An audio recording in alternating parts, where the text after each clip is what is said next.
Bonjour à tous, mesdames, messieurs, merci de votre fidélité à votre émission autour de l'info. Autour de l'info, d'abord, les sommaires. 40 personnes pour présider aux destinées de l'Union sacrée de la nation. Les membres du Présidium ont été désignés par l'autorité morale Félix Antoine Tshisekedi Tshilombo, président de la République. Avec cet élargissement des gestionnaires de la plateforme présidentielle, que peut-on attendre maintenant et demain face à la crise sécuritaire et la guerre d'agression rwandaise? Analyse, critique et commentaires tout à l'heure dans cette émission. Partenariat stratégique avec Washington, Kinshasa en quête d'un renouveau sécuritaire. A-t-on lu ce matin à la une du journal Info 27, le quotidien écrit: dans un climat de violence quotidienne et d'exploitation systématique des richesses, la RDC déploie une diplomatie résolument audacieuse pour contrer l'agressivité rwandaise et instaurer une paix durable. Kinshasa préparerait en coulisses un partenariat stratégique avec Washington en vue d'échanger l'accès à ces ressources contre une aide sécuritaire. Comment jugez-vous ce partenariat? On en parle tout à l'heure dans cette émission. Plusieurs hauts cadres du PPRD ont été interpellés hier à l'auditorat militaire à Gombe. Obeng Minakou, Ramazan Chadari et consorts sont reprochés d'être en intelligence avec les miliciens Mobondo qui insécurisent la partie ouest de la capitale, mais aussi pour les différents propos tenus.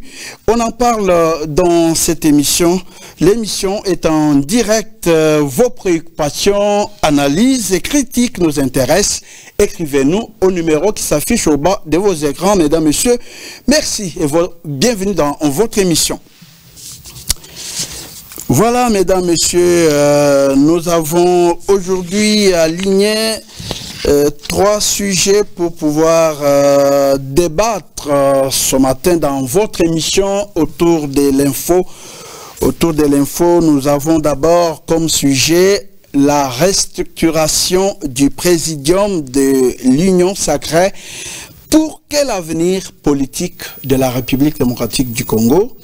Et puis les deals RDC-États-Unis pour la restauration de la paix dans l'Est de la RDC et l'interpellation des cadres du PPRD.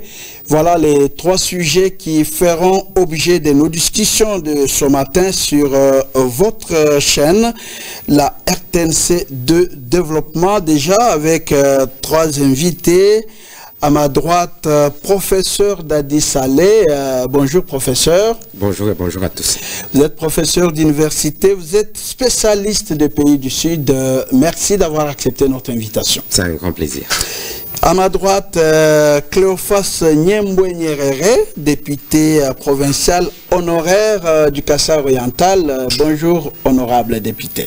Bonjour Monsieur Gustave, bonjour à toute l'équipe de la RTNC2, bonjour à tous les téléspectateurs, surtout toute ma compassion à la population de l'Est. Merci pour votre présence dans cette émission. C'est moi qui vous remercie. Souleymane Onehesse, notre habitué analyste politique. Bonjour Souleymane. Bonjour Monsieur Gustave. Merci d'avoir accepté notre invitation. Merci beaucoup. Voilà, nous commençons d'abord avec cette restructuration du Présidium de l'Union sacrée. Pour quel avenir politique de la République démocratique du Congo? Et d'ailleurs, qu'est-ce qu'il faut attendre de cette réorganisation de la plateforme présidentielle? Et puis, vous savez qu'on restructure l'Union sacrée au moment où la République démocratique du Congo fait face à la guerre d'agression rwandaise et puis à la présence des militaires rwandais sur le sol congolais dans une grande partie dans l'est de la République démocratique du Congo. Et en ce moment, ces rebelles, ces terroristes sont en train de violer, de tuer, de massacrer, ils sont en train de piller les ressources de la République démocratique du Congo. Voilà qu'au niveau de l'Union sacrée, on a dû restructurer les choses, je crois, c'est pour faire face tout ça. Alors, Souleymane Onehesse, comment vous appréhendez cette réforme, cette réorganisation de la plateforme présidentielle? Merci, M. Gustave, pour cette question d'actualité. Nous avons appris qu'il y a eu augmentation ou restructuration de la plateforme Union Sacrée, une plateforme, comme vous venez de le dire, présidentielle.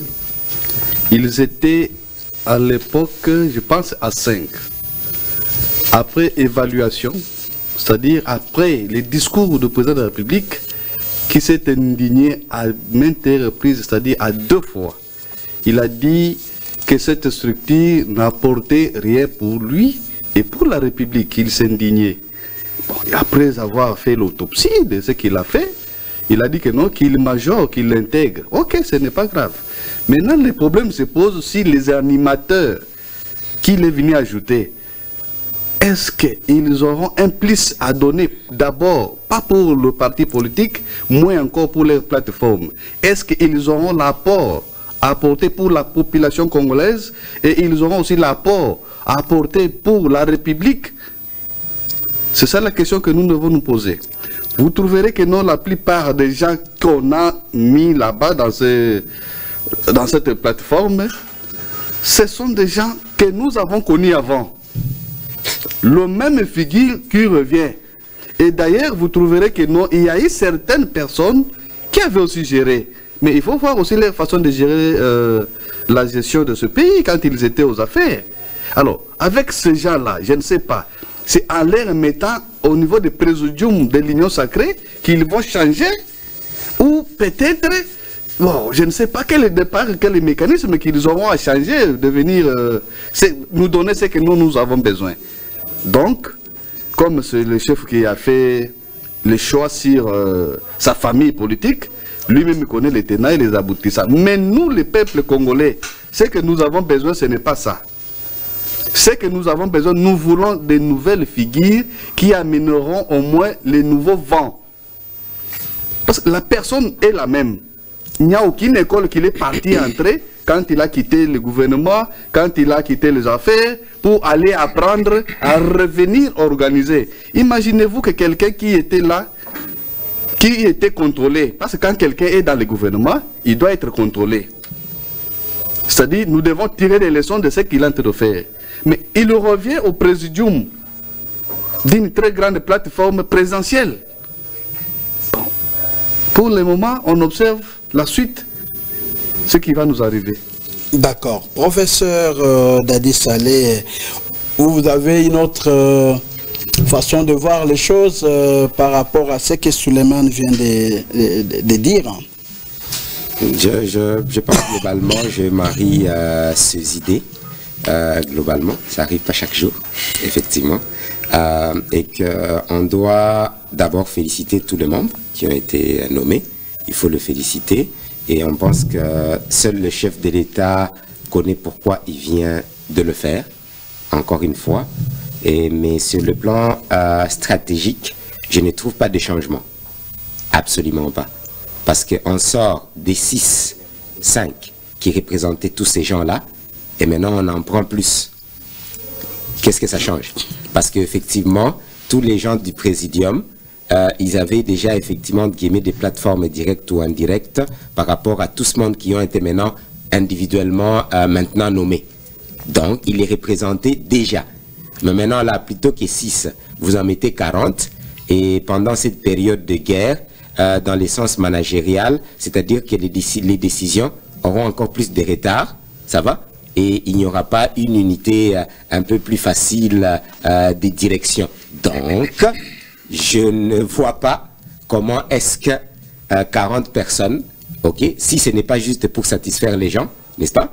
Juste pour les satisfaire, 40 personnes vont mieux faire que les 5 et les 6, si je ne m'abuse, qui étaient là au Présidium. Donc c'est un peu comme si on enlevait le papa qui dirige demain de faire sa famille. Maintenant on met et les enfants et la maman sur la liste, mais c'est le papa qui reste le chef de la famille. Parce qu'il ne faut pas oublier cela. Si vous prenez l'UNC, Si vous prenez par exemple l'AFDC, eh ben, ce sont toujours le même chef. Quels que soient les sous-partis politiques qui sont maintenant aussi représentés directement. Vous pensez qu'il y aura des réunions régulièrement de 40 personnes pour décider sur l'avenir de la République démocratique du Congo? Je ne pense pas. Donc, et si ça s'est fait... Vous voulez dire vous ne donnez aucune chance de réussite? Non, je donne 100% des chances, parce qu'il s'agit seulement des chances. Nous voulons la paix, ça va? Nous voulons que la République démocratique du Congo puisse sortir de ce chaos. Pourquoi je ne donnerai pas 100% des chances? Mais je suis réaliste. Le réalisme me renvoie. Vous avez 100% des chances, mais le réalisme me renvoie à dire que ça ne sera pas efficace. C'est juste le réalisme. Ça ne pourra pas être efficace. Je pense que le chef de l'État n'a pas fait un peu ce que nous lui demandons. C'est-à-dire être le chef de la révolution politique. Vous savez, parmi les critériums de ces présidiums, c'est qu'il fallait encore une fois avoir 7 députés. N'est-ce pas? Sauf si je m'abuse. Donc nous retournons à la même histoire. La représentativité des députés. Quels députés? C'est de ça qu'il s'agit. Est-ce que ici, quand le pays est en guerre, vous nous parlez encore des députés? Qu'est-ce que ça vient faire? Le chef de l'État, nous l'avons conseillé, nous continuons à le conseiller, devra être le chef de la révolution politique. Pourquoi? Parce que cette classe politique médiocre, ça va? C'est la même classe politique qui revient. C'est un peu comme mon ami Onéis vient de dire. Donc, il n'a rien remplacé. Il a remis le même médiocre globalement. Mes mots sont clairs. Plus de 90 à 80-90% de la classe politique et des leaders congolais sont médiocres. Donc, effectivement, les parlements, la présidence, nous tous, on n'est pas épargnés.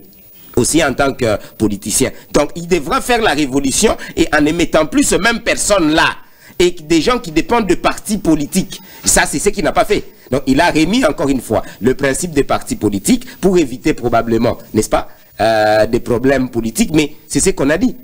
On est déjà en problème politique parce que le pays ne marche pas. Le pays risque de se balkaniser d'ici là et qu'effectivement, avant la fin de cette année, on se pose même des questions si la République démocratique du Congo existera encore comme la République démocratique du Congo. Et elle va exister. C'est un souhait. S'il vous plaît. Non. Moi là, je ne parle pas des efforts. Il faut pas être pessimiste. Je ne suis pas pessimiste, je suis analyste. Oui, vous avez bien dit. Oui, et nous parlons de pays du Sud. Analyser, mais avec... C'est-à-dire quoi? Non.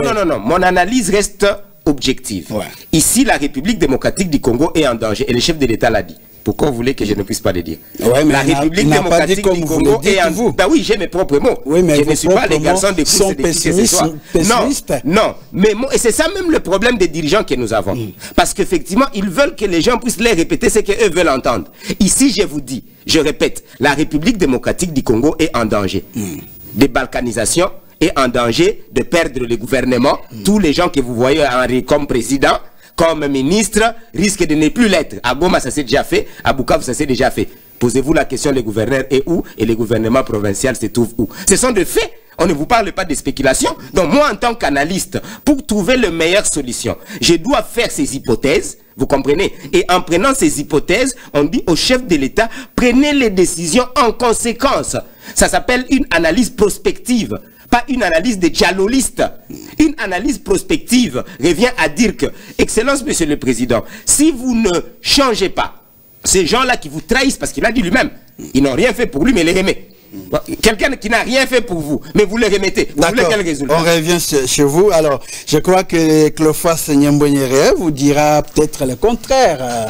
Vous avez suivi professeur, vous avez suivi Suleiman Onéis. Je crois que vous avez une autre vision de ce qui s'est fait au niveau de l'Union sacrée. Merci. Je voudrais d'abord, avant de répondre à votre question, saluer les professeurs, parce que ça fait plus de 3 semaines qu'on ne s'est pas vu. J'ai salué mon jeune frère Suleiman. Et j'apprécie leur prise de position. C'est ça la beauté et la bonté de la démocratie. Donc je ne peux pas refuser ce qu'ils ont dit. C'est ça, je dis bien, c'est ça la beauté et la bonté de la démocratie. Mais moi, je vais prendre maintenant, je vais me prononcer. J'espère que vous allez me protéger de la même manière que je les ai laissés parler. Vous avez la parole. Très bien.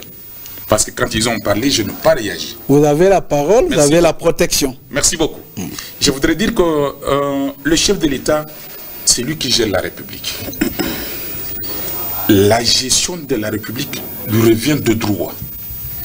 Et c'est lui qui connaît qui est-ce que je peux mettre où. Il est vrai qu'il y a 2 semaines passées, il avait réuni sa famille politique, dont j'ai fait partie, pour dire qu'il n'était pas content du comportement de sa famille politique, l'union sacrée.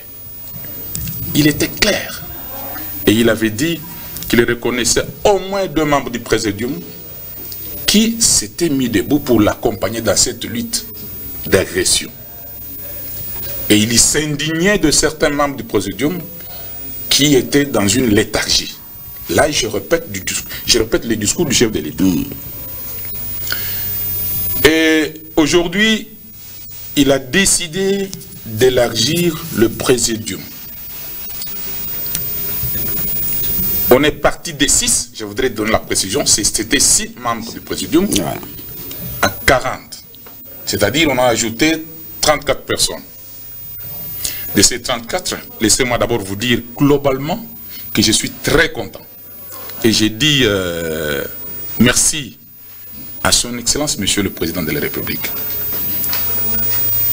Le haut, je dis bien, le haut magistrat de la République qui a compris que cette fois-ci, il fallait changer les choses.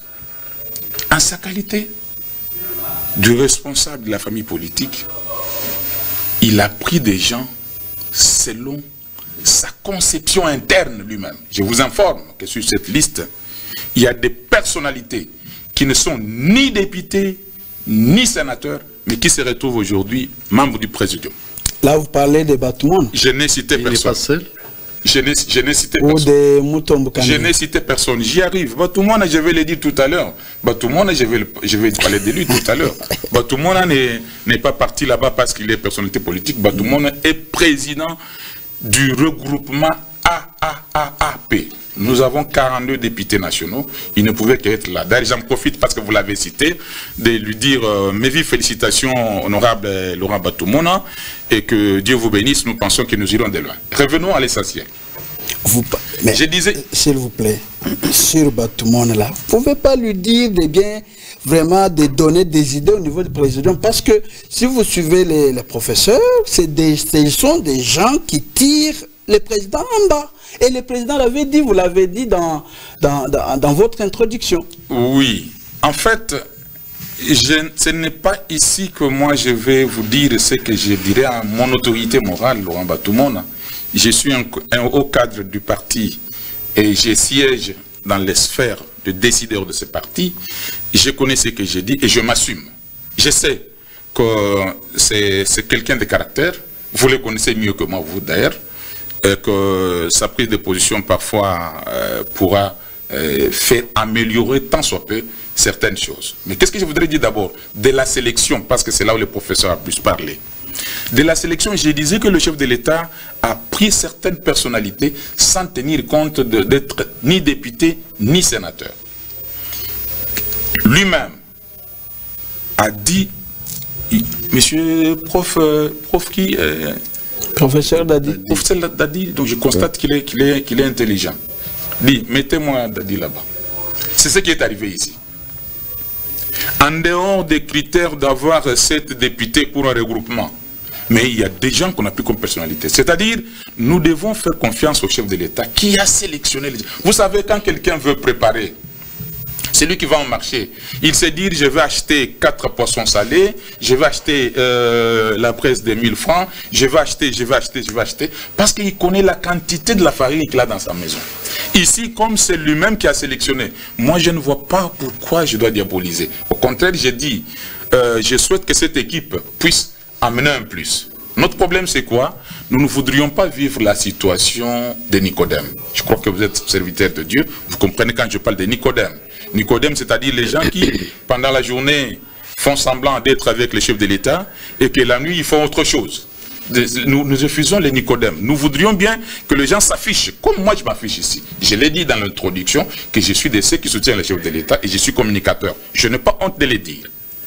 Donc, il ne faut pas qu'on ait des gens que comme vous l'avez connu autrefois, quand les gens pensaient que la guerre allait arriver à Kinshasa, où nous avons vu les gens fuir le micro, où nous avons vu les gens Jusqu'aujourd'hui, il continue à faire le micro, à refuser de se mobiliser, de combattre.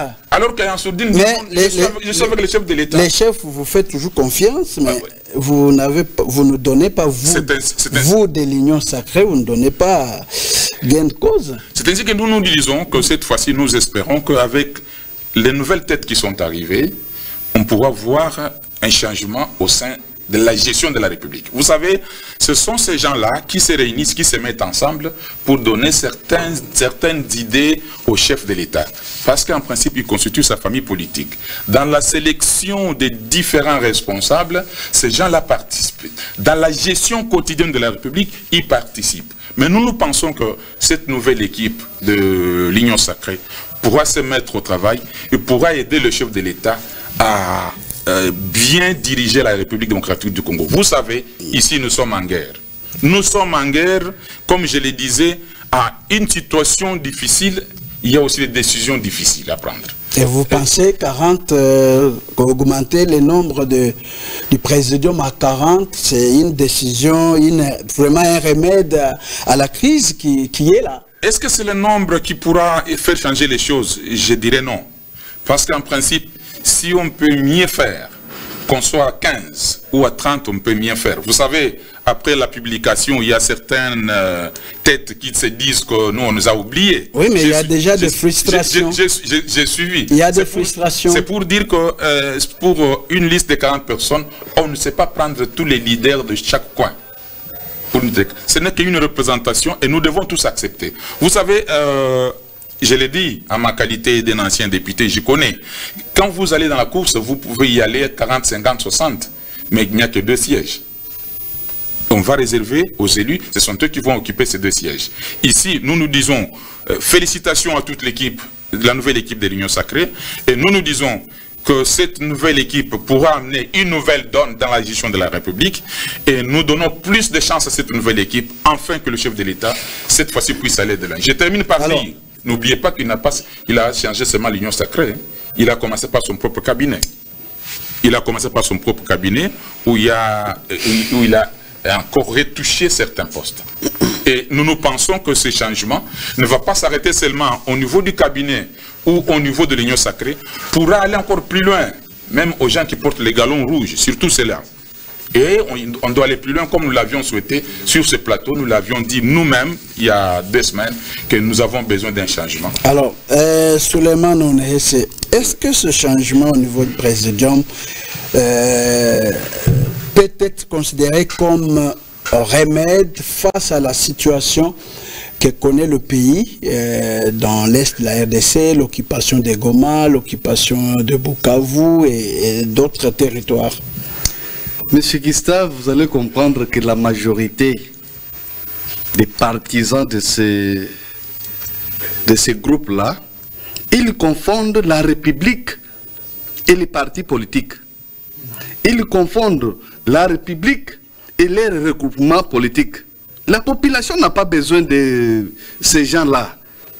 Et puis ce n'est pas étatique. S'il vous plaît. S'il vous plaît, je vais éclaircir. Oui, j'ajoute à ce que tu dis, la population n'a pas besoin de ça, mais c'est le mode démocratique qu'on a voulu. Allez-y. Je vous dis, la population n'a pas besoin de ces regroupements. Et le regroupement n'est pas étatique. Le regroupement, c'est une structure qui n'a rien à voir. D'ailleurs, si vous observez bien, ils n'ont pas une personnalité juridique. C'est le président. On a dit c'est le président qui les a nommés, mais vous trouvez que non, c'est le secrétaire qui a nommé là-bas. Mais la population n'a rien à voir à connaître l'origine, comment ça va aller, parler des individus. D'ailleurs, il y a certaines personnes que vous parlez, vous les connaissez qu'ici à Kinshasa. Ici seulement vous les parlez. Mais dans le pays, ils ne sont pas connus. Même s'ils sont connus dans le pays, qu'est-ce qu'ils ont apporté? Nous, on n'a pas besoin de flatter les gens pour qu'ils soient dans quelque part, non. La République a besoin de gens qui peuvent faire face à l'ennemi et maintenir la paix et l'unité dans notre pays. Nous n'avons pas besoin de l'Union sacrée. L'Union sacrée, ce n'est pas la première fois.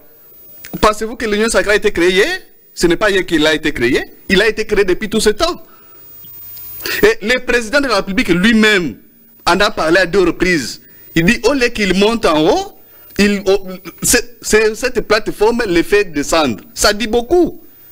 On n'a pas le temps de tout expliquer quand le président vous dit que non, au lieu que je vole. C'est une force d'attraction pour la République alors.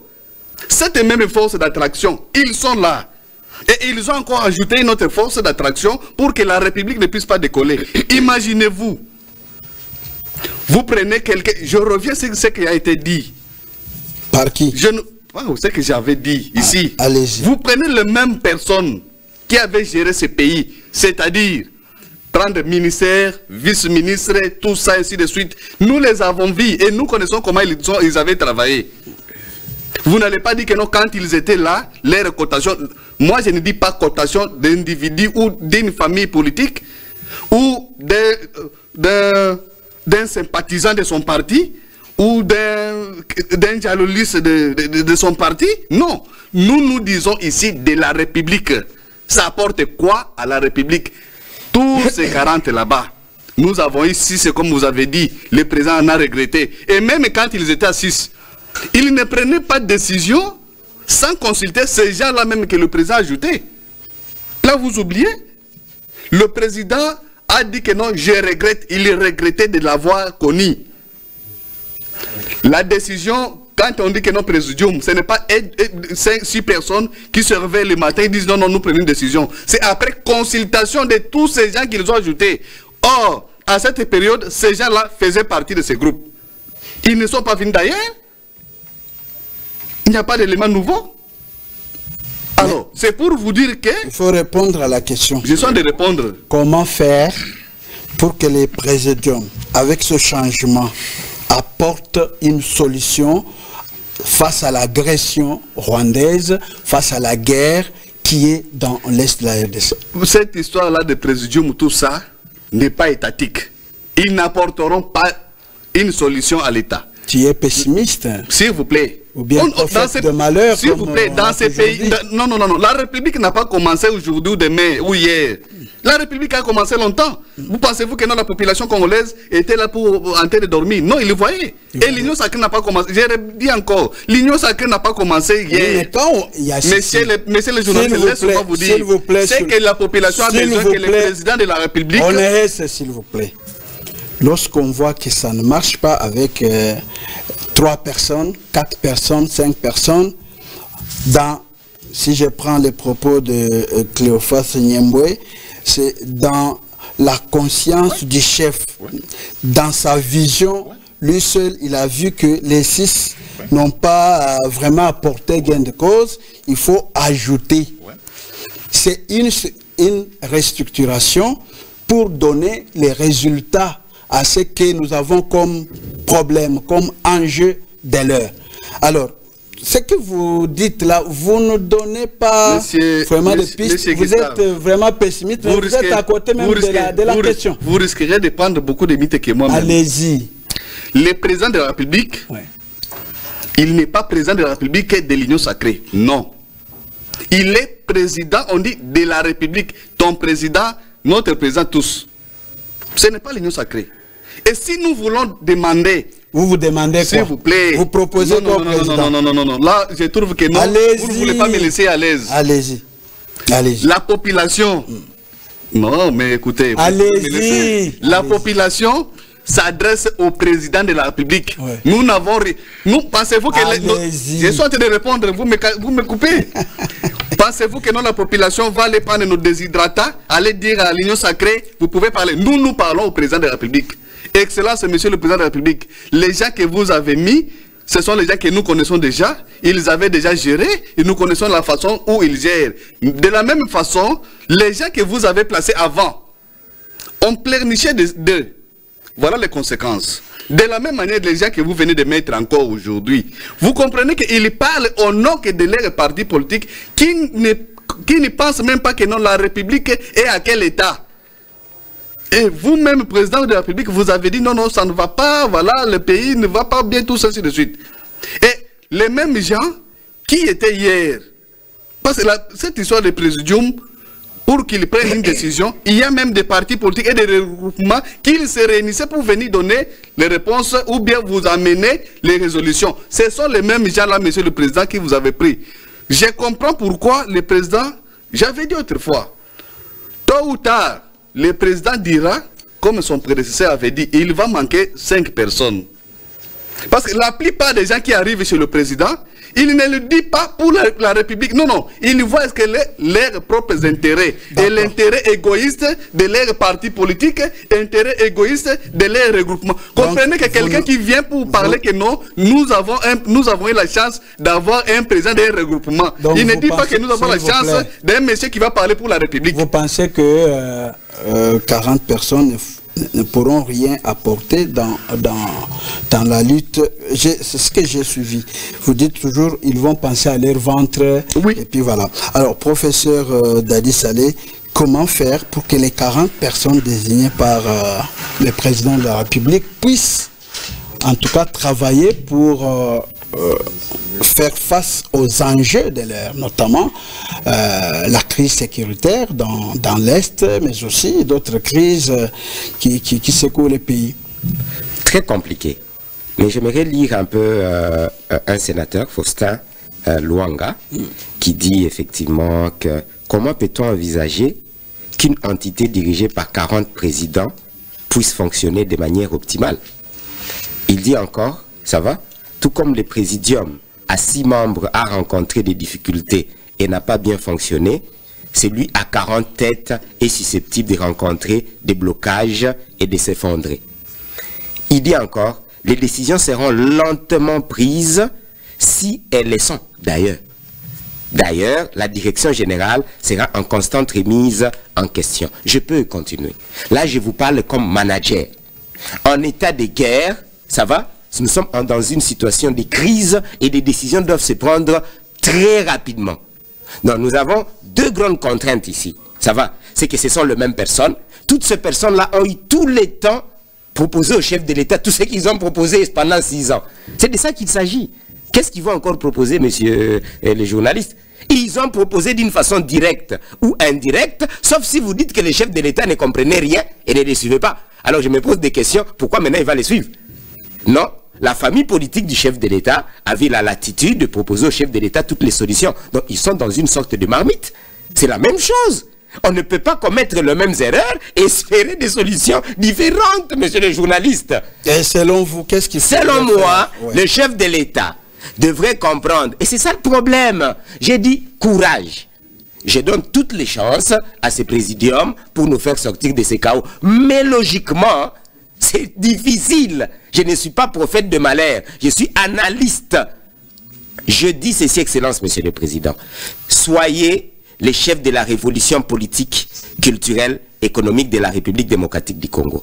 Et le premier point pour la révolution politique, c'est que vous enlevez auprès de vous les gens de 1+4. Que je les dise dans quel français? Ce sont ces gens-là de 1+4 que le chef de l'État lui-même a dit. Ils m'ont tiré vers le bas, en grande partie. C'est pas moi, monsieur les journalistes. Comment alors le chef de l'État lui-même dit une chose et il fait le contraire? C'est de ça qu'il s'agit. Vous voulez que je l'applaudisse? Non, non, non, non, non. Je veux aider le chef de l'État, pas l'applaudir juste pour l'applaudir. Ici... donc, il faut annuler même les présidents. Il faut annuler. Pour l'instant, les chefs de l'État devaient comprendre que la maison est en train de brûler. C'est qu'on n'a pas besoin de l'union sacrée, du PPRD, de l'ensemble et de tous ces conglomérats de gens qui ont tué cette nation. Parce que si ces conglomérats de gens avaient construit cette nation, on ne serait pas là où on est. Non, les chefs de l'État, c'est un peu comme si il dit une chose, mais en pratique, il veut l'inverse. S'il vous plaît, vous voulez que je le dise en quel français? Il dit une chose formidable, que les gens l'ont tiré vers le bas. Il ne lui facilite pas. Il pille la nation. Plutôt que donner les armes aux Wazalendo et aux FARDC, ils ont volé. Vous avez vu un peu tout ce qu'on a eu comme portefeuille, réunion pour portefeuille, comme justice, etc. Donc, on dit... mais on ne fait pas. Ça, c'est ça le problème du chef de l'État. Il dit une chose et il fait l'inverse. Là, le chef de l'État devait être le chef des armées qui doit éteindre le feu et qui effectivement n'a plus besoin de l'union sacrée, ni des ensembles, ni du PPRD. Il prend tout le monde. Vous comprenez? Tout le monde aujourd'hui est supposé éteindre le feu. Ces histoires-là de partis politiques qui n'ont pas amené des solutions. Parce que je précise, si ça avait amené des solutions, mais continuons la même chose. Et que tantôt, encore une fois, mais ça n'a pas amené des solutions. Vous parlez de prendre tout le monde, il y a ces partis qui refusent. Vous avez suivi les Fayoulou, les Katumbi, les Sessanga, les Kabila et les autres qui disent pas question de... Moi, professeur... Pas question d'intégrer les gouvernements de l'Union sacrée. Moi, professeur docteur Dadi Saleh, ce n'est pas les gouvernements qui m'intéressent. Plutôt les gouvernements d'Union... Ça ne m'intéresse pas. Ce qui m'intéresse, c'est le chef de l'État d'utiliser l'article 63 de la Constitution. Et l'alinéa 2 stipule qu'il peut prendre tout le monde. Et forcer même les gens à entrer dans l'armée et à se battre. Il est le chef des armées. Il n'a pas besoin de conciliabule. Est-ce que vous savez que le chef de l'État peut réquisitionner Katumbi? Je le répète, il faut que je le dise dans quelle langue. Les chefs de l'État, avec le service, peuvent réquisitionner tout le monde pour l'instant, pour l'intérêt de la République démocratique du Congo. C'est-à-dire, on te prend. S'il faut te prendre par la force, tu dois travailler pour la nation. Mais les gens vont parler de la démocratie, etc. C'est quoi une réquisition? Si quelqu'un comprend c'est quoi une réquisition, il va me comprendre. Donc, au fond, la République démocratique du Congo a une sorte de carence. On veut résoudre un très grand problème, mais en prenant des petites solutions. Je vous l'assure, la solution pour le présidium, ça peut se faire. Écoutez-moi attentivement. Si c'est le plan du chef de l'État, il fait d'abord le présidium, comme il veut, comme notre aîné l'a si bien dit, il peut le faire. C'est lui qui connaît, c'est qu'il cherche. Mais néanmoins, ce n'est pas pour nous une solution. S'il le fait ainsi, alors d'ici une semaine, 2 semaines, peut-être que nous pouvons maintenant avoir un peu une attention sur toute la République démocratique du Congo. C'est-à-dire effectivement pour éteindre le feu. Et à ce moment-là, nous n'avons pas besoin ni de l'Union sacrée, c'est là où je suis d'accord avec mon co-débatteur aîné ici, ni du PPRD, ni de ensemble. On a besoin de la nation. Les partis politiques, dans leur forme actuelle, sont de freins pour le développement de la République démocratique du Congo. J'ai fait une recherche depuis 7 ans.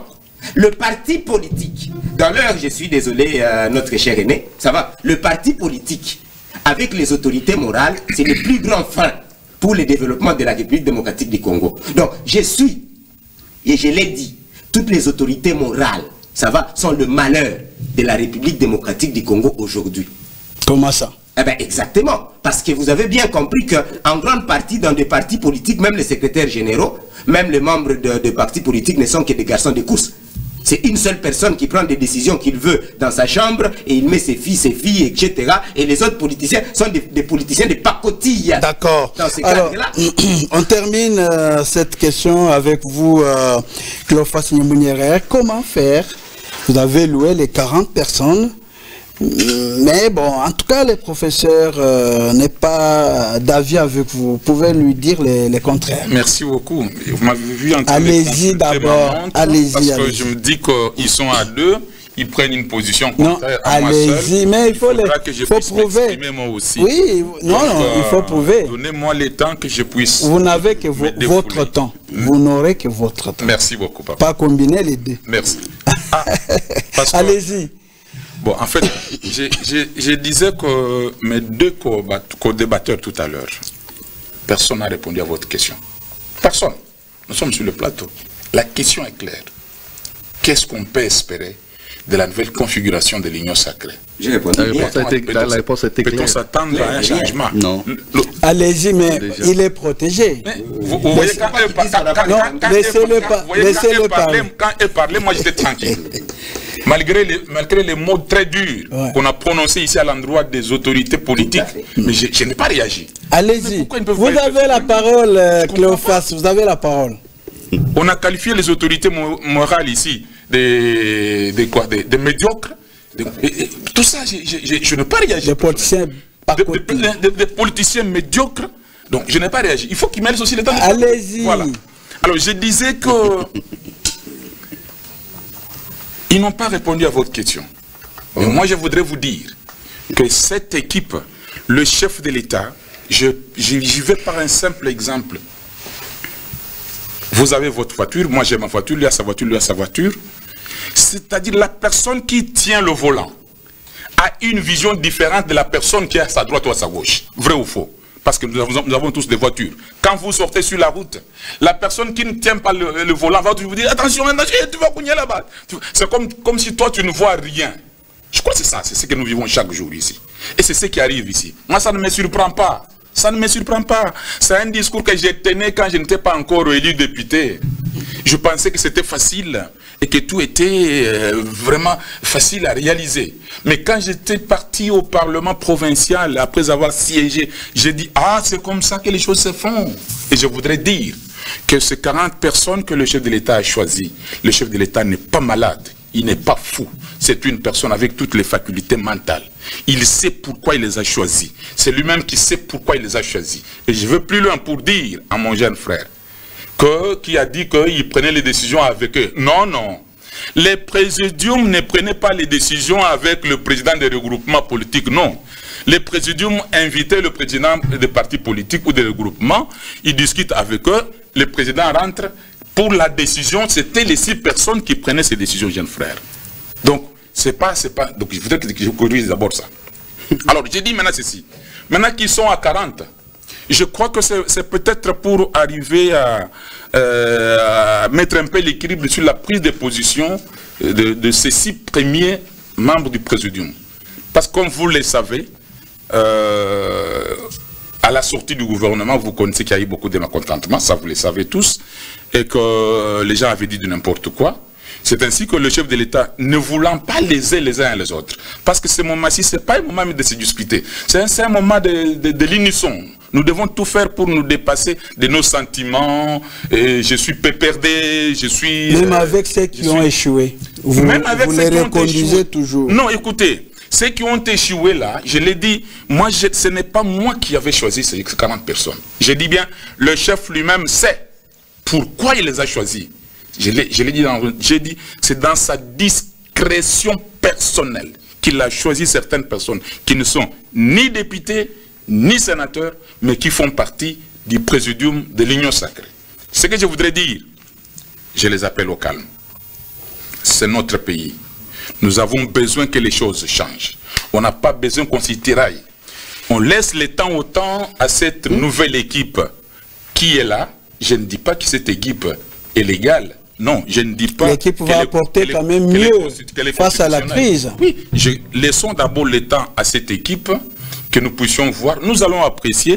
Ce plateau nous est déjà habitué. Nous pourrions revenir un jour, après 3 mois, pour essayer d'évaluer le travail qui sera fait par cette nouvelle équipe, comparativement à celui qui était fait par l'ancienne équipe. Donc, moi, vraiment, j'ai de l'espoir. Moi, je ne suis pas pessimiste. J'ai de l'espoir et j'ai dit que cette équipe, cette nouvelle équipe, va amener du tonus dans la gestion de la République auprès du chef de l'État. Voilà comment moi j'ai réfléchi. Voilà. Donc, on termine le premier sujet sur cette note. Mais je rappelle que l'émission est en direct.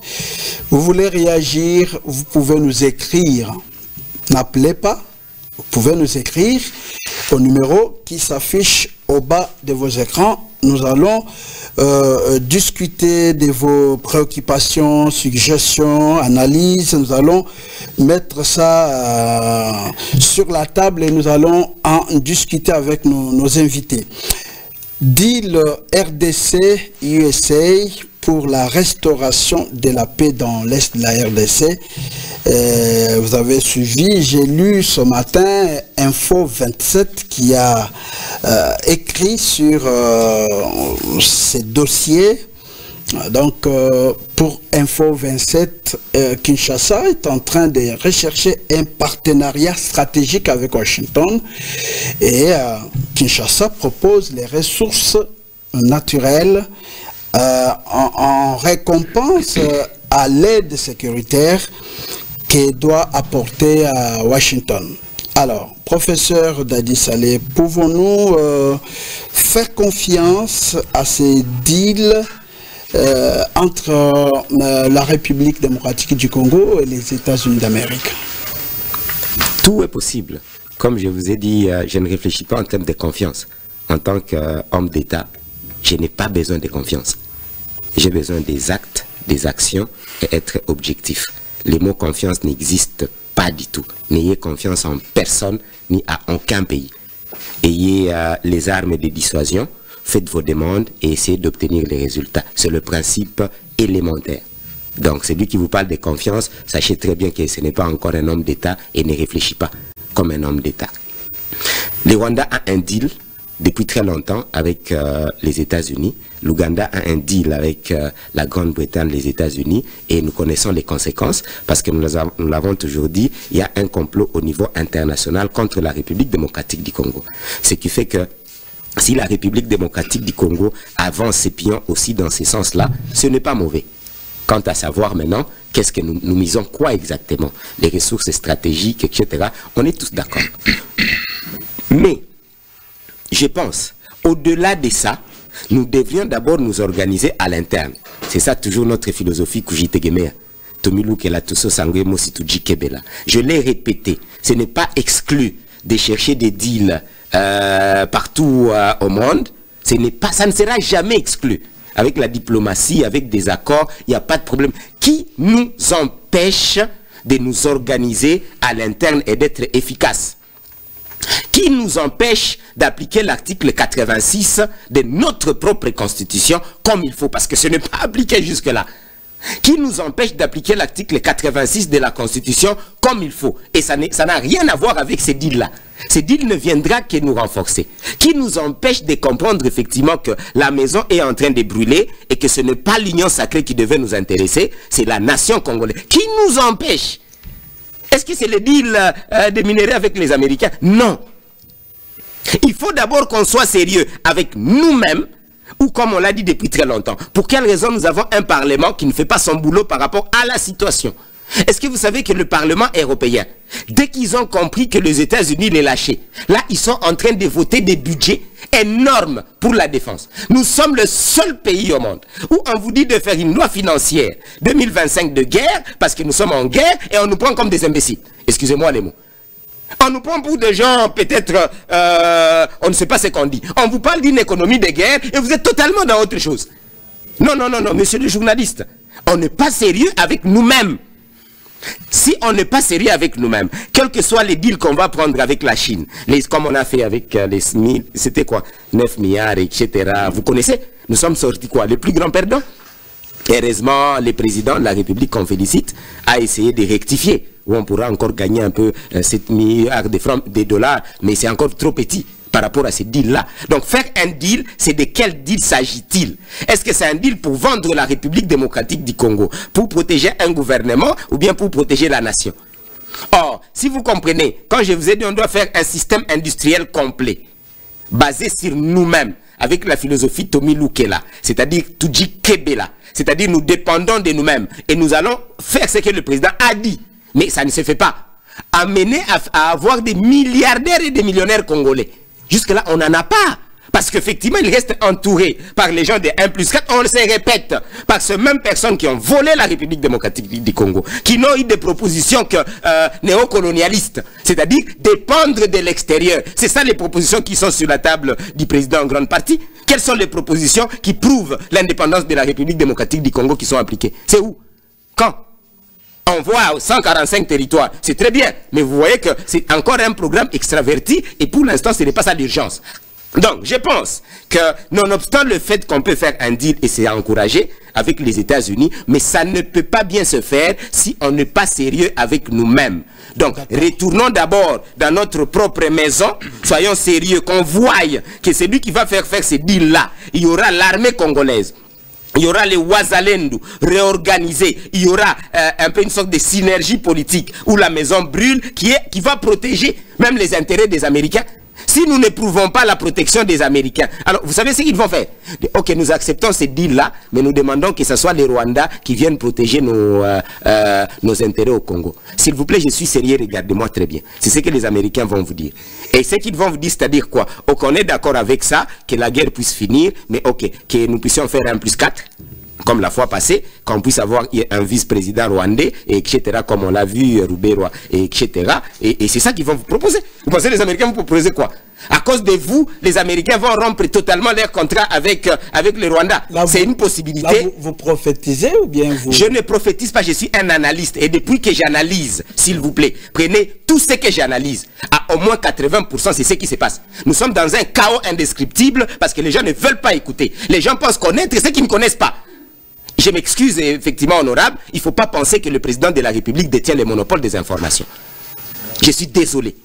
Il ne détient pas le monopole. Il est l'homme le plus informé, s'il vous plaît. Il ne faut pas confondre les choses.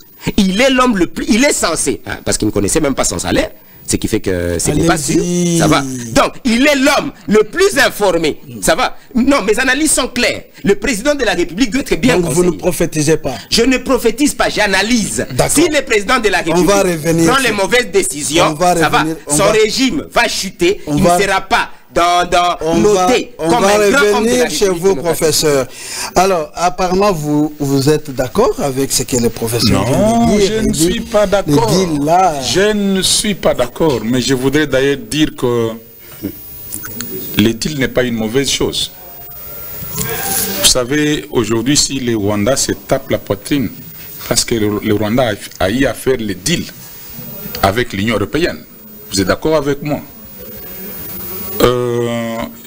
Pourquoi je ne suis pas d'accord avec le professeur? Parce que j'ai comme l'impression que nous voulons calculer l'avenir du pays sur base de la gestion de Tshisekedi. Ici, nous parlons de la République. Tshisekedi n'est qu'un gestionnaire de la République. L'un ou l'autre jour, il finira par partir. Mais quel sera l'avenir de cette République, notre pays? Voilà ce qui est important pour moi. Moi, je crois que le deal là est d'une grande importance par le fait que le deal pourra nous rassurer qu'après Tshisekedi, nous pourrions rester en paix.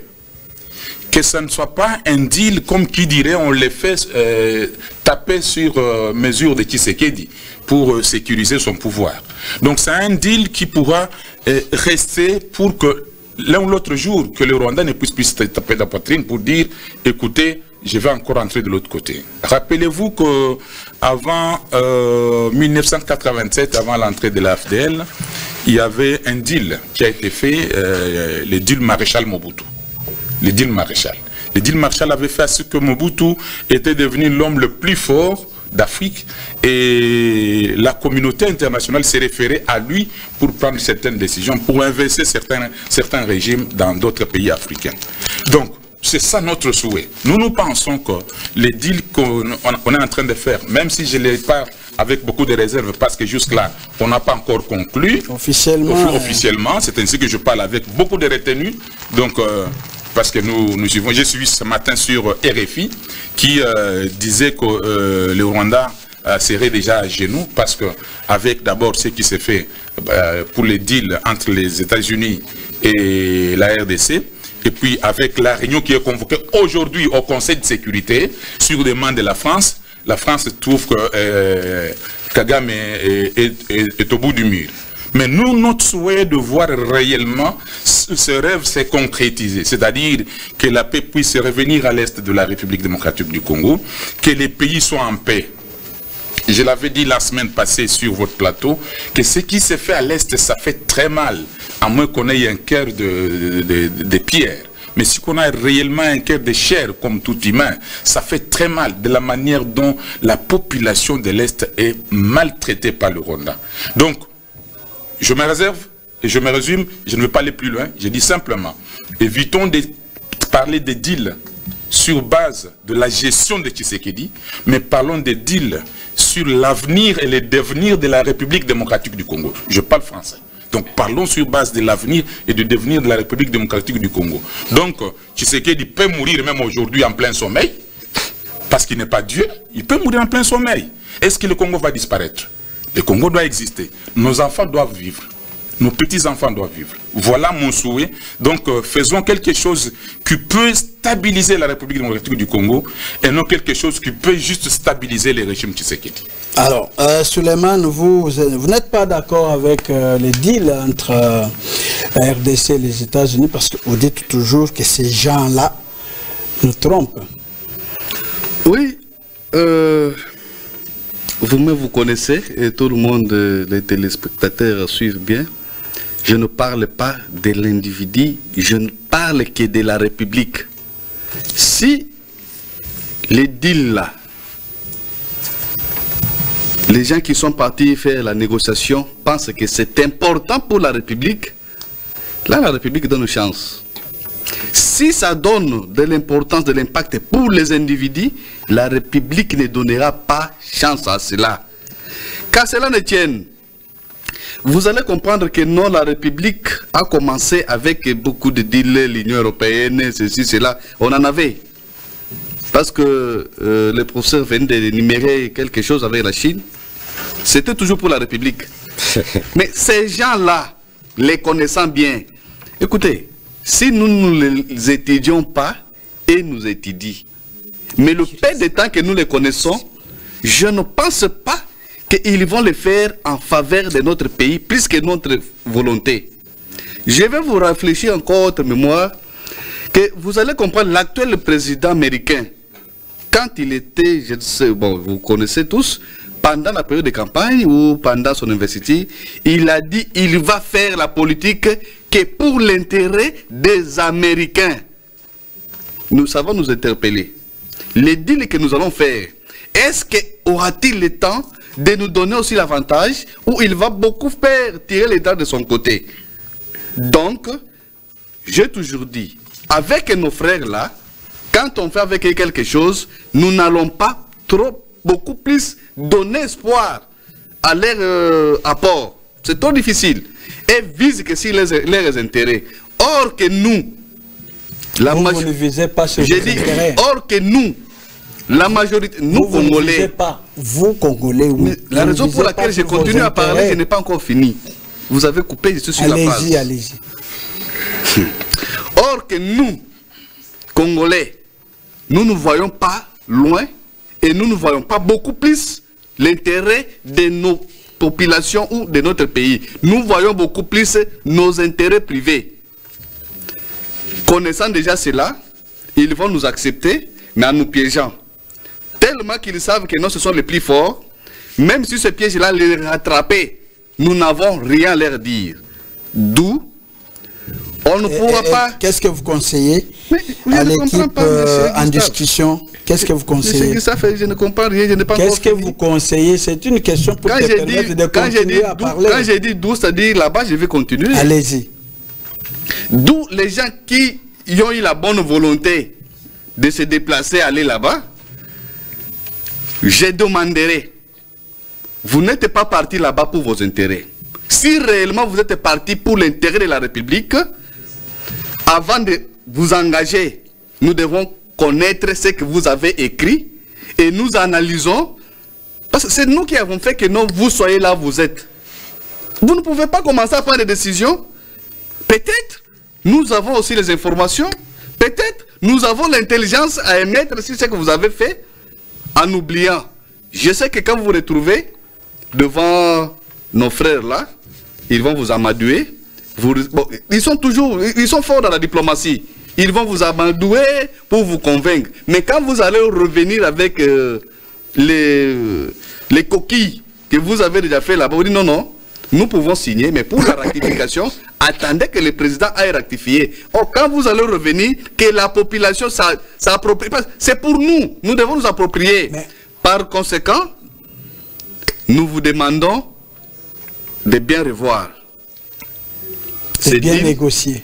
Oui. De bien revoir, de bien négocier, de nous amener, avant de signer, d'engager que la population congolaise s'approprie d'abord de ce deal. Mais c'est une procédure connue. S'il y a négociation, le président va signer l'accord, mais avant que cet accord ne soit appliqué, ça passe par le Parlement pour autoriser la ratification. C'est quand le Parlement autorise la ratification que l'on peut commencer à appliquer l'accord. Qui dit Parlement dit toi peuple. C'est toi, on passera chez toi. Et vous suivrez les débats comme tu veux que tu sois informé. Les débats, d'ailleurs, les débats est ouvert au public, mais aussi les médias en parleront. Vous allez savoir qu'est-ce qui a été négocié. Et si vous pouvez attendre, c'est mon terminé. Si vous pouvez réunir 100 000 signatures pour dire non à cet accord-là, ça va aller et on va vous écouter. C'est la procédure connue. Alors, mais que professeur, vous avez pas, je voudrais répondre, non? C'était une question. Vous n'avez pas fini. Non, je n'avais pas fini. Rapidement, on termine. Bon, voilà. On termine. Quand vous nous parlez des parlements consorts, on n'a pas refusé. Mais le problème est que ça soit traité en République démocratique du Congo, que nous nous imprégnions de cela. C'est ça. Nous risquerons d'apprendre déjà que non, c'était déjà signé et c'est amené. C'est ça notre crainte. Or, les Américains, pour eux, vous les avez étudiés et vous vivez avec eux, vous connaissez comment ils sont. Tous ces gens là-bas qui sont de l'autre côté, ils visent que si les intérêts, nous aussi nous devons voir nos intérêts là. D'accord, c'est clair. Oui. Alors, professeur, comment faire pour que les deals entre la République démocratique du Congo et les États-Unis d'Amérique soient un deal gagnant-gagnant pour éviter de retomber dans, si je prends les propos de Cléophas, c'est que du temps de Mobutu, on avait ce deal-là. C'est vrai, la sécurité était assurée, mais de l'autre côté, économiquement et socialement, il y avait un calvaire, il y avait une situation de pauvreté, tout ça, mais la sécurité était assurée. Comment faire pour qu'il y ait équilibre? En français facile, c'est que le deal n'est pas mauvais, mais ce sont le préalable, le problème. C'est ça en français facile. Et qu'ici, il s'agit de préalables à plusieurs niveaux. Ça va? Déjà, si nous-mêmes, nous n'avons pas une vraie vision claire sur les aspects miniers de la République démocratique du Congo, c'est-à-dire que nous n'aurons pas les préalables qu'il faut. Vous vous souviendrez que nous avons demandé, par le fait que plus de 90% des contrats, ce n'est pas moi seul qui l'ai dit, mais c'est Youma l'a dit, et personne n'a dit l'inverse. Même pas le président de la République. Ayant entre 80% et 90%, tous les contrats, et j'ai travaillé pendant plus de 5 ans pour les entreprises minières, donc je sais de quoi je parle, tous les contrats étant léonins, c'est-à-dire ne bénéficiant pas aux Congolais, eh ben donc c'est-à-dire qu'il y a du préalable pour signer, et là on est ici qui vient de le dire d'une façon indirecte, c'est de ça qu'il s'agit. À part cet aspect d'organisation, ça va du secteur minier, qui est un grand secteur qui peut faire sortir la République démocratique du Congo comme l'Arabie Saoudite, ça va, et fait boom pour les autres secteurs, ce qui ne s'est jamais fait d'une façon sensible en République démocratique du Congo. Qui ne connaît pas cela? Et nous apprenons que peut-être il y a des familles qui se seraient arrogées des milliards de dollars par-ci par-là, et ça commence, c'est depuis 60 ans. Rien à voir avec, entre guillemets, les régimes. Donc, nous avons des très mauvais politiciens, et quand vous les envoyez faire ces deals, vous espérez qu'ils vont revenir avec quel deal? Parce qu'ils n'ont eu l'habitude que de faire ce genre de deals où c'est léonin, où la République... Vous retombez dans la prophétie de malheur encore? Je ne retombe pas, je fais l'analyse, s'il vous plaît. Vous ne pouvez pas avoir un aveugle, et vous dites à l'aveugle de vous conduire, et vous espérez ne pas tomber dans le trou. Ça va? Ça, c'est des miracles.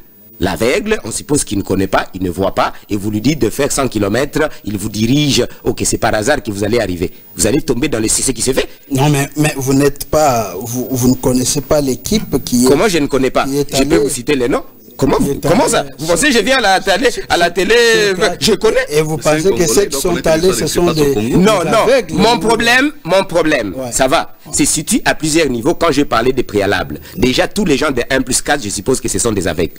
Ça va? Parce que c'est eux qui ont fait en sorte que nous ayons Roubaya aujourd'hui, que nous ayons la Gécamine tombée aujourd'hui, que nous ayons Miba tombée aujourd'hui. Alors vous pensez qu'ils vont faire quel genre de deal? Parce que c'est eux qui ont fait pendant 60 ans ces mêmes deals.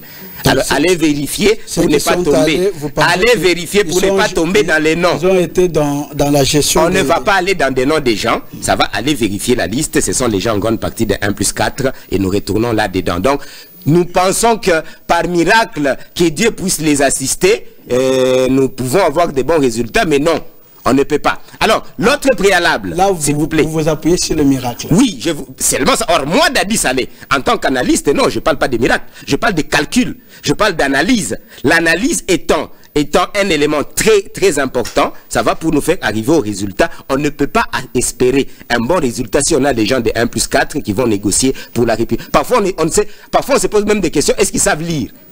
Ils ne savaient même pas. Non, je suis sérieux, parce que ça s'est dit officiellement.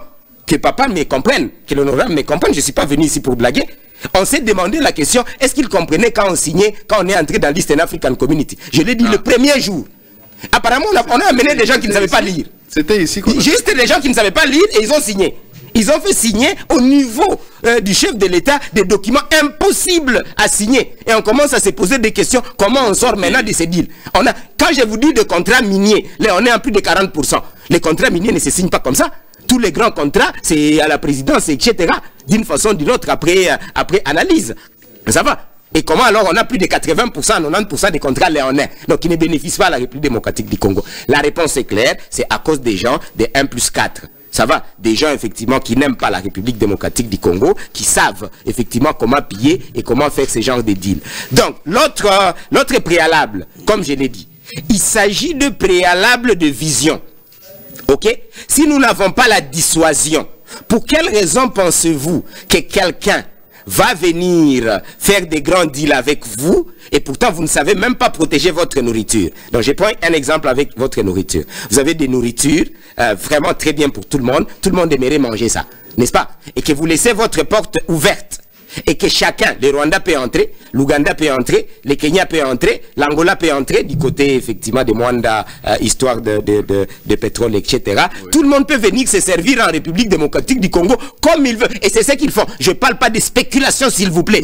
C'est ça un analyste. C'est la base de ce deal. Non, effectivement. Qui est complètement... Vous m'avez compris. C'est-à-dire, effectivement, là, je parle de préalable pour ce deal. Donc, je suis d'accord avec ces deals, mais tant que nous n'avons pas de préalable qu'il faut, on ne peut pas signer un bon deal. On va signer un deal en position totalement de faiblesse et ça sera encore un deal. Léoné, on se posera des questions parce que moi, dans des auditoires, on pose beaucoup de questions. Professeur, mais vous dites vous êtes spécialiste, etc. Mais pourquoi on a des choses comme ça? Exactement parce qu'on ne nous écoute pas. Je les répète, 90% des contrats léonais, sans la dissuasion, on va encore avoir un contrat léonais et on se posera encore des questions. Est-ce qu'on avait des spécialistes dans la République démocratique du Congo?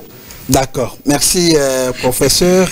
Alors, Clophas Nyambo-Nyerere, qu'est-ce qu'il faut faire pour que les deals entre la RDC et les États-Unis soient un deal équilibré, gagnant-gagnant, qu'on ne puisse pas avoir, je sais que maintenant qu'il y a la guerre, on ne puisse pas négocier, comme le professeur l'a dit, avec, c'est sous-estimé ou avec des faiblesses, comme il y a cette agression, on livre tout et on ne saura peut-être pas sortir de ce deal.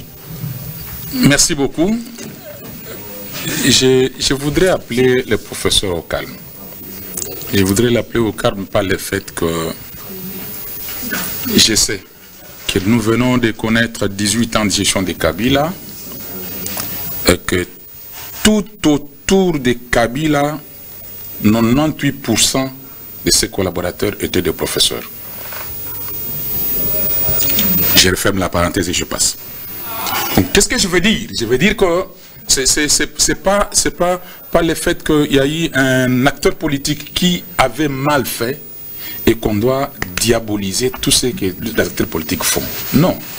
Il y a des mauvais gestionnaires dans la politique congolaise, je suis d'accord. Comme il y a aussi des professeurs qui n'ont pas aidé Kabila à bien gérer la République.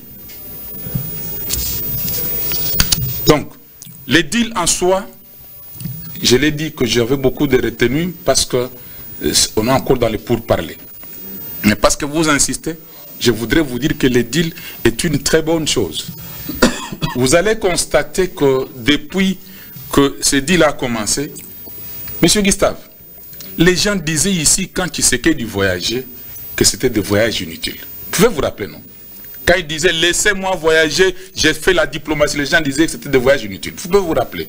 Aujourd'hui, nous apprécions tous cette diplomatie agissante. Donc, c'est-à-dire, je sais que le début a été toujours difficile, mais je ne voudrais pas qu'on soit vraiment pessimiste. Donc, il faudra que nous puissions comprendre que nous venons d'une situation très difficile, très compliquée, où nous avons un voisin qui a fait des deals avec la même communauté internationale, dont nous sommes en train de lutter pour arracher ce que lui avait comme deal pour que ce soit chez nous. Ce n'est pas facile. Et ceux qui sont partis, ils sont partis au nom de la République. Et moi, je continue toujours à dire que quand on confie le travail à quelqu'un, il faut lui faire confiance. Il faut lui faire confiance parce que donc, ils sont allés faire vous êtes confiant à ceux qui sont allés négocier. Mais je le dis, je ne mâche pas le mot. Je le dis clairement.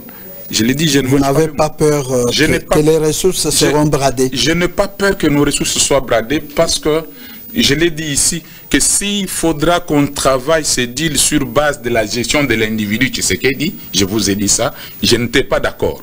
Mais s'il faudra qu'on puisse faire ce deal sur base de la gestion de la République démocratique du Congo, là je suis d'accord. Et j'ai dit encore que Tshisekedi n'est qu'un mourant comme toi, comme moi. Il peut mourir même en profond sommeil cette nuit, ou à la fin de son mandat, il pourra partir. Mais quelle sera la place de la République démocratique du Congo? C'est ce que je veux dire. Donc, moi je crois que nous devons faire confiance à cette équipe. Et quand l'équipe va revenir, comme vous l'avez dit, on va amener ce rapport au chef de l'État et ça sera débattu à l'Assemblée nationale pour que ça soit ratifié. Et moi je me dis que, pour preuve, je l'avais dit ici, que la guerre était en train de terminer. Aujourd'hui, je crois que les gens me donnent raison, que la guerre est en train de prendre fin. Et je le dis encore aujourd'hui, qu'elle est en train de prendre fin. Elle va bientôt prendre fin. Vous connaissez ce qu'il y a eu comme stress dans cette ville de Kinshasa. Aujourd'hui, il n'y en a plus. Il n'y en a plus. Les gens ont compris que la diplomatie a joué. Et nous allons gagner cette guerre et le Congo va se retrouver. D'accord. Alors, on revient ici, cette fois-ci, pour d'abord lire ce qu'un téléspectateur nous a écrit. Il y en a deux. Il y a M. Bekadi qui, lui, pense que... il pose la question de savoir si les FRDC ont récupéré Goma. Il y a... une autre intervenante qui propose qu'on nomme un nouveau Premier ministre. Et puis ici, l'autre dit, Pridley Open, qui dit, politiquement parlant, le président Tshisekedi agit en un bon joueur de dames en élargissant le présidium de l'Union sacrée de la nation. C'est une bonne atténuation et il est en train de refaire son ancrage. Il dit encore qu'en diplomatie, il n'y a rien pour rien. Le gouvernement a intérêt à sauvegarder la patrie, oui, tout en définissant la nature des accords à signer en échange de sa sécurité. Et par la suite, c'est au Parlement de débattre sur ces accords et ensemble, on pourrait voir s'il faudrait donner un avis favorable ou non. L'Amérique n'a pas d'amis. Comment vous réagissez à ces écrits de ces téléspectateurs? Je commence avec vous, Souleymane. Oui. D'abord, le premier téléspectateur, merci d'abord beaucoup de nous avoir suivis. Comme vous, comme nous connaissons que jusque-là, notre parti de la République n'est pas sous notre gestion. Donc, c'est hors permettre, ce n'est pas encore récupéré, mon frère. L'autre qui vient de parler, l'autre a paraphrasé ce que nous avons dit. Il a dit effectivement, mais lui est allé dans le détail, il a dit que non, les États-Unis, je l'ai dit avant. J'ai dit d'abord, lui-même, le président actuel a dit, je vais faire la politique que pour les Américains. Il vous a déjà dit que non, il n'a pas d'amis. Même si vous allez, oui, même quand on n'a pas d'amis, mais en relation internationale. Non, il n'y a pas d'amis. On négocie, on même parle entre intérêts. S'il vous plaît, même en relation internationale, vous le connaissez, qu'il n'y a que d'intérêts. Et les intérêts que le monsieur américain cherchera, ça sera toujours Gosto. Voilà comment eux-mêmes ont toujours préféré beaucoup manger. C'est comme ça qu'ils seront gourmands même pour nous. Donc, de ce côté-là, mon frère, vous raisonnez comme nous, on est d'accord. Mais oui, hein, ils mangent beaucoup. Ils mangent beaucoup. Ils vont prendre aussi une très grande partie. Non. Et même si s'il vous plaît, même si vous avez un frère qui est américain, vous trouverez que non, il préfère toujours prendre une part pour lui. Donc, c'est comme ça avec les Américains. On n'entre pas pour leur faire leur publicité ici. Mais donc, moi, ici, j'ai fait la publicité de la République démocratique du Congo. Mais il dit que le gouvernement a intérêt à sauvegarder sa patrie. Mais c'est ce qu'on vient de dire. Oui. C'est ce que nous avons dit. Un grand intérêt, non? Oui, c'est ce que nous avons dit. Mais il interpelle toujours les autorités que non, ils doivent voir clair pour les intérêts de la République et non pas l'intérêt privé. C'est ce qu'il a dit là-bas. D'accord. Alors, l'autre question, il a dit le président de la République a eu un bon joueur de dames. Mon frère, nous, on ne parle pas ici pour il a parlé ceci. Il a dit un bon joueur de dames. Il a élargi voilà, les membres de son ancrage. S'il vous plaît, mon frère, ce qui est important, c'est la République. Les regroupements, on en a eu beaucoup. Il y a les autres qui nous rendre... Et la République se gère par les hommes, toi aussi. Et non, s'il vous plaît, et non pas les regroupements politiques. Oui, mais les gens... C'est pas les gouvernements. Les gouvernements qui gèrent la République. Les gens non, c'est ce que le professeur vous dit que non, en parlant beaucoup plus des partis politiques, donc nous freinons la République. Nous, les gouvernements, c'est autre. Les professeurs, c'est qu'en démocratie, les gestionnaires viennent des partis politiques. Allez-y. J'ai dit les gouvernements, c'est autre. Ici, les regroupements, c'est une chose qui n'est pas étatique. On ne peut pas faire trop de commentaires sur une structure privée. D'accord. Alors, professeur, qu'est-ce que vous dites rapidement, parce qu'on a fini. Oui. On risque de... Oui. Il ne nous reste que 5 minutes. Alors effectivement, c'est déjà répondu. Goma est toujours sous emprise de l'ennemi, mais il y a vraiment des efforts qui se font et qu'effectivement, les seconds co-débatteurs se posent de très bonnes questions. Et nous avons dit, nous avons félicité. Et je pense que c'est là où parfois on ne nous comprend pas. Les gens qui ne veulent pas écouter des critiques et pensent qu'on les contredit. J'ai dit félicitations, mais voilà ce qui peut améliorer. Et ils ne veulent plus écouter. Non. Donc ici, vous avez dit qu'ils n'ont pas écouté. Vous avez posé le préalable. Vous avez dit qu'il faut des préalables. Donc c'est-à-dire effectivement que je demande que nous puissions tirer le maximum d'attention sur le préalable, parce que nous avons un problème de réflexion stratégique et opérationnelle. Beaucoup des Congolais, on ne les a pas appris à réfléchir stratégique. Un peu comme notre ami vient de dire, oui, ça va arranger l'ancrage du chef de l'État. Ici, ce n'est pas, on est cela dit indirectement. Quel est notre objectif pour l'instant? Mais son ancrage pour bien gérer. Je répète, non, effectivement. Non, effectivement, ce n'est pas évident, parce qu'il a déboulonné. Ça va? Il a eu de l'ancrage, surtout depuis tous ces temps. Le chef de l'État fait un grand travail, sauf si vous voulez me dire l'inverse. Pour déboulonner Kabila, ce n'était pas un petit travail. Ça va? Et il a continué. Il a eu le présidium, il a fait ce qu'il pouvait. Mais la guerre est là et que le pays est en feu. Donc, c'est-à-dire félicitations, mais ici, il ne s'agit pas d'ancrage du chef de l'État. Il s'agit d'un intérêt supérieur à l'ancrage du chef de l'État. Et je voulais retourner sur un peu ce que notre honorable co-débatteur a si bien dit. Malheureusement, cher honorable, les décisions du chef de l'État aujourd'hui conditionnent aussi les décisions stratégiques du pays.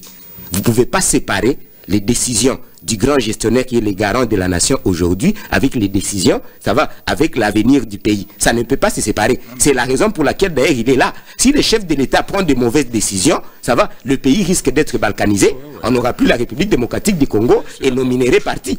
C'est une question effectivement où on les conseille de prendre le meilleur des décisions qu'il dit, mais qu'on ne voit pas. Je l'ai répété, il le dit, mais on ne le voit pas. J'assume mes propos et je sais pourquoi je l'assume d'une façon crue. Revenons sur ce que le téléspectateur a dit. Oui, donc le téléspectateur a tout à fait raison que le chef de l'État avec ses stratégies des 40 va arriver à assurer un peu l'ancrage. C'est une dame. Comme il a dit, c'est très bien, je suis d'accord avec lui. Mais seulement, nous ne sommes pas convaincus que cela va faire en sorte que nous puissions gagner la guerre et avoir... Parce qu'il ne suffit pas de gagner la guerre. Il implique de gagner la guerre et de construire la République démocratique du Congo. Pour moi, ça va, nous avons plusieurs guerres. Nous avons une guerre politique où on a des médiocres. En grande partie, comme je l'ai dit, des leaders médiocres de l'Église, des partis politiques. Vous mettez aussi dedans. Oui, je me mets dedans. Parce qu'effectivement, il faut se comprendre que quand on est malade, alors on a une chance de se guérir. Mais quand on est malade et qu'on dit qu'on n'est pas malade, c'est comme ça que la République démocratique du Congo, depuis 60 ans, il y a des gens qui pensent connaître et en grande partie ne connaissent pas grand-chose. Vous savez que j'ai échangé avec certaines personnes. On parler de guerre parce qu'on termine. Oui, alors, il s'agit de la guerre. Ok, il s'agit de l'aspect politique, il s'agit de l'aspect économique où on doit récupérer notre économie. Donc tout cela se prépare dans ce que j'appelle équation maximale. Et je voulais dire à notre co-débatteur, laissez les histoires des professeurs. Ça n'a rien à voir avec ce que j'ai dit. Je parlais des êtres humains, des incapables de trouver des solutions, qu'ils soient professeurs ou pas. Il ne faut pas confondre les choses, Excellence. Ici, on parle de tous les leaders congolais, qu'ils soient professeurs ou pas. Ça n'a rien à voir avec professeur. D'accord. Alors, Cléophas Nyembwe, je commence par la chute. Hein. Ce qu'il vient de dire tout à l'heure. Je crois qu'il a compris ma réaction. Parce qu'il s'attaquait aux acteurs politiques qu'ils étaient des médiocres. Oui. C'était ça. Maintenant, il a bien corrigé. Il a dit que, toute catégorie confondue, on peut trouver aussi les médiocres. Oui, on est des médiocres. C'est ce que j'ai dit. Très bien. Je n'ai pas dit la présidence. Très bien. Maintenant, Très bien. Je crois que maintenant, là on est d'accord. Parce que je ne voudrais pas que ce soit ainsi comme qui dirait les gestionnaires de la République sont des médiocres. Ah, c'est pas ce que j'ai dit. Donc, maintenant, il a bien dit. Maintenant, très bien dit. Là, on est d'accord. En ce qui concerne les réactions des téléspectateurs, moi je ne vois même pas pourquoi on doit revenir sur ça. Je crois que j'évite de tomber dans les redites que les deux amis ont dit. Nous disons simplement que Goma n'est pas encore récupéré. Nous le disons avec beaucoup de réserves parce qu'il s'agit de stratégies militaires. Et dans le respect des normes et des lois de la République, je ne peux pas me mettre ici sur le plateau, commencer à entrer en détail pour dire qu'on va récupérer Goma de cette manière, Donc, nous disons simplement que nous devons garder confiance. Mais vous avez dit la guerre sera gagnée. Nous devons garder confiance. Vous êtes confiant. Et garder l'espoir. Bientôt, nous allons gagner la guerre. Merci. Voilà. D'accord. Je crois que on termine par là, mais 30 secondes sur l'interpellation des cadres du PPRD. Minakour, Ramazani et autres. Kambere étaient devant la barre à l'auditorat militaire. Comment vous, personnellement, vous avez appréhendé cette situation? Suleiman Onese. Oui, bon, c'était d'abord... Vous n'avez que 30 secondes parce qu'on a fini. 30 secondes. On a dit l'invitation pour éclairer. C'est-à-dire la justice militaire avait des petits soucis, il n'avait pas des informations sur les personnes dont nous venons de citer. Alors, il les a invités, ils ont donné leur fait, et à la fin, bon, ils sont libérés, ils sont rentrés. Je trouve que non, la justice qui est mieux placée à dire ça a déjà fait son travail. Je ne vois pas que moi, je vais commencer à chercher, à dire non, non, la justice a fait son travail, c'est ce que la justice devait faire. Et quelle justice? Justice militaire. C'est-à-dire c'est pour la sécurité de la République. À tout celui qui parle de la République, moi je l'appuie. Et non pas celui qui parle des individus. Donc vous n'étiez pas contre cette interpellation, hein? Parce qu'on a vu... C'est pour la République. On a vu les militaires PPRD... Oui, c'est logique. Il faut d'abord c'est le message qui a été mal passé. Ce n'était pas un mandat. C'était l'invitation de venir. Et ils ont écrit là-bas, éclaircir. Donc quand ils ont donné l'éclaircissement, et la justice, les juges ont trouvé que non, il n'y a pas de problème. Ils sont rentrés. Donc, là, il n'y a pas, on ne peut pas interdire la justice de faire son travail. Pour, je vais être un peu méchant parce qu'on est en état de guerre. En état de guerre, pas si. Le président de la République a dit que Kabila faisait partie des complices contre la République. Et que Kabila a toute une équipe. C'est-à-dire, pour moi, on devait arrêter pas mal de gens. Sauf si le président de la République s'amusait à les dire. Mais on doit les arrêter avec preuves. Donc si le président de la République a des preuves que Kabila effectivement, et c'est lui qui alimente le M23, je me pose même des questions, pourquoi est-ce qu'il n'y a pas encore de mandat d'arrêt international contre lui? Au fond, nous devons être cohérents. S'il a des preuves, je n'ai pas dit que c'est ça. Faisons attention. C'est le chef, vous avez dit, il est le mieux informé, n'est-ce pas? Il a dit à plusieurs reprises, Kabila est le complice. Pourquoi il n'y a pas de mandat d'arrêt international contre Kabila? Parce que la parole du chef de l'État, on suppose qu'il a des éléments et qu'on ne va pas juste émettre des mandats. C'est qu'on doit faire la procédure et que non, ce n'est pas ce que j'ai dit, s'il vous plaît. Si le président de la République ayant confirmé que Kabila est à la tête de la rébellion, de la déstabilisation, c'est-à-dire il a des éléments, il devait le mettre à la disposition de la justice et on l'arrête. Et j'ai probablement beaucoup de ces coliestiers, ça va, ou bien de ces lieutenants, peuvent ou ne pas être aussi complices, donc devaient être arrêtés. Donc, s'il vous plaît, cessons de prendre la République comme des imbéciles. Arrêtons tout ce qu'on peut arrêter. Je dis bien arrêtons tout celui qu'on peut arrêter. Et si vous n'avez pas de preuves, ne dites pas que ce sont des coupables. D'accord, c'est clair.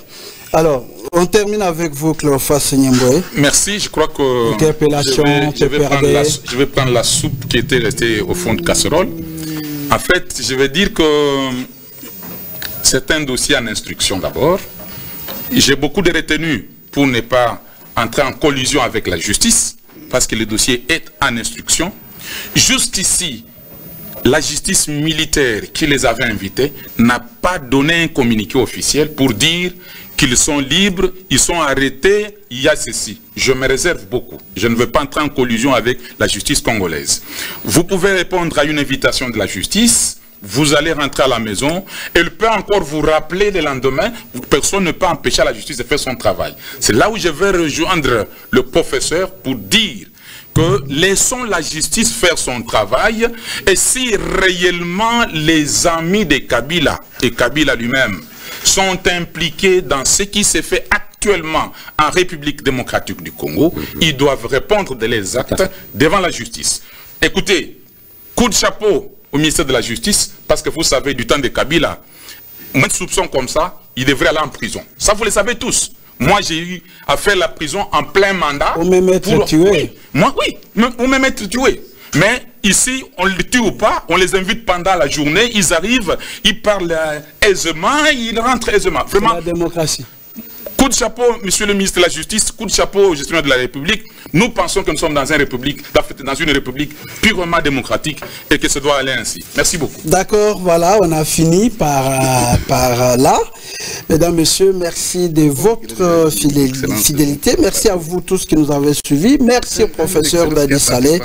Merci à Suleiman. Merci à Seigneur. La suite au prochain numéro. Au revoir.